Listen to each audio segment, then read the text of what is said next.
Diferencia supuesta por la acusación del presidente Trump de China en las elecciones, pero además nos queda el capítulo Venezuela, donde también el presidente de los Estados Unidos jugó a fondo.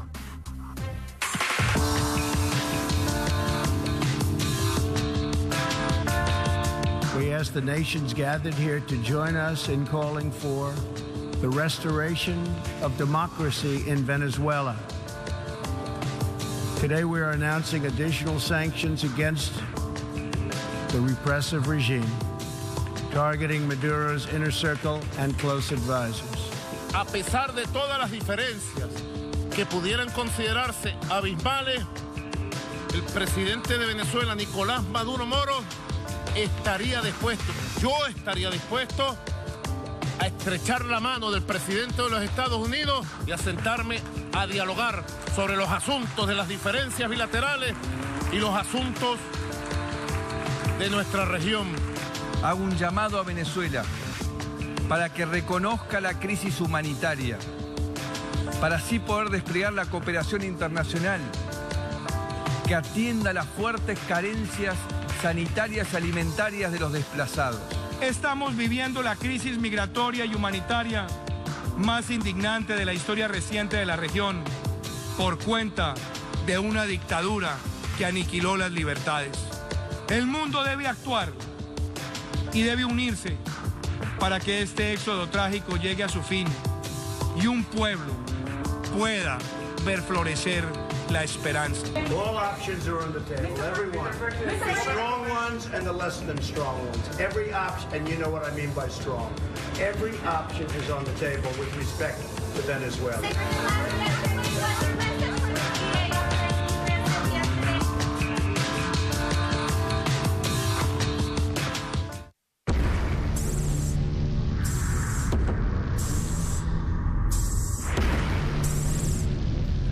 Una vez más la contundencia por momentos preocupante del presidente de los Estados Unidos sobre todos los temas, pero sobre Venezuela ha sido realmente muy pero muy duro, muy sólido en esa manifestación que ciertamente tiene preocupación para toda la región. Vamos a recordar qué es lo que ha dicho el presidente de los Estados Unidos concretamente. Respecto a Venezuela, todas las opciones están sobre la mesa.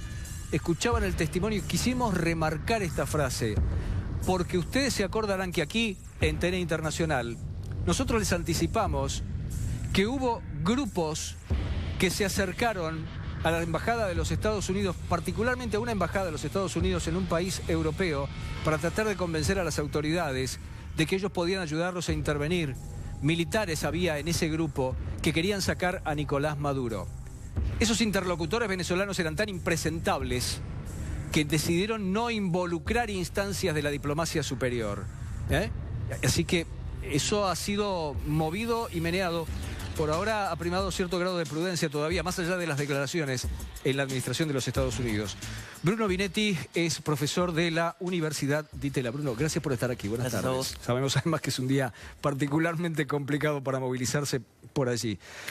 No te voy a preguntar si te sorprende la contundencia del presidente de los Estados Unidos, porque él es así, porque además tenemos estos antecedentes, pero ¿cómo ves este nuevo escenario? Se está reconociendo que todas las opciones están sobre la mesa. Esto involucra una intervención militar posible. Sí, recordemos que Trump hace rato que viene diciendo esto. Incluso en una reunión con presidentes latinoamericanos, que estaba la vicepresidenta argentina Gabriela Michetti, abiertamente él preguntó por qué no se puede intervenir militarmente en Venezuela. Y tanto desde la región como de miembros de la propia administración de los Estados Unidos, intentando explicarle el legado de las intervenciones estadounidenses en América Latina, las complicaciones que una intervención generaría, el caos que podría desatar en Venezuela. Como lo dijo el presidente Piñera de Chile, estuvo en Washington y ayer lo dijo, las intervenciones militares uno sabe cómo empiezan pero no cómo terminan. Y en una situación tan explosiva como Venezuela, las consecuencias de derrocar a Maduro podrían ser incluso peores de lo que ya estamos viviendo ahora. Sacar un monstruo con otro monstruo todavía mayor. Y además no corresponde la intervención. No corresponde la intervención de los Estados Unidos en otra nación. No corresponde. Maduro es un dictador, es un tirano, el régimen es de lo más corrupto, está matando de hambre a los venezolanos. Allí es lo que hay que buscar según Modesto parecer y entender, los analistas están en mejores condiciones que yo de decirlo. Es una intervención humanitaria para evitar que la gente se siga muriendo de hambre y por enfermedades que son previsibles. Es un desastre humanitario.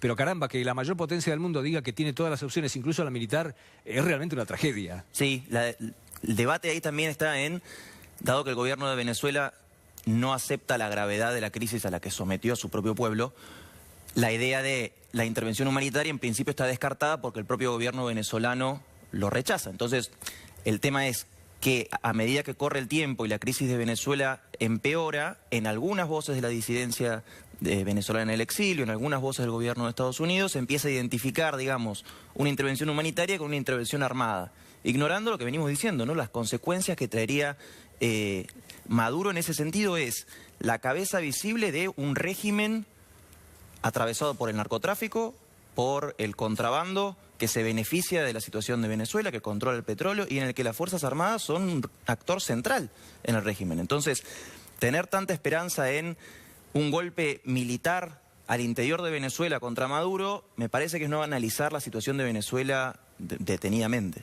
Una situación de Venezuela que ya no es solamente de Venezuela, sino que es continental. Porque hay 2.400.000 personas moviéndose por el continente, un total de 4 millones de personas que de uno u otro modo se han establecido, algunos fuera de nuestro continente.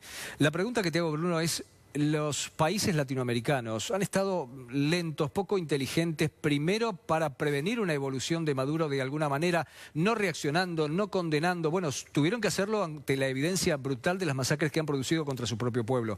Pero ahora, ¿tienen la capacidad, la reacción, la organización, más allá de que después se encuentren con un muro del régimen venezolano, de tratar de buscar soluciones humanitarias para eso?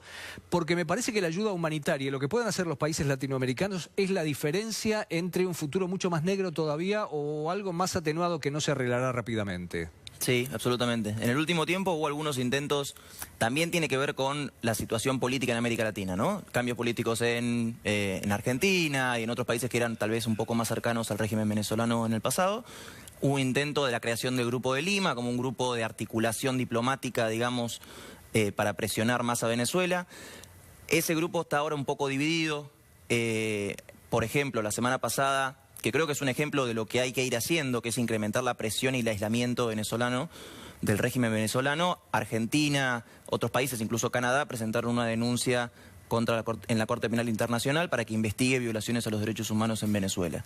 No es algo que va a generar ningún cambio inmediato, porque no hay cambios inmediatos ni soluciones inmediatas para lo que está viviendo Venezuela, pero sí pueden ser caminos que, aunque no esté la región totalmente unida, caminos que van permitiendo incrementar la presión diplomática sobre Maduro, que es ahora la única opción sobre la mesa que no empeoraría la crisis. Dame un segundo, Bruno, por favor.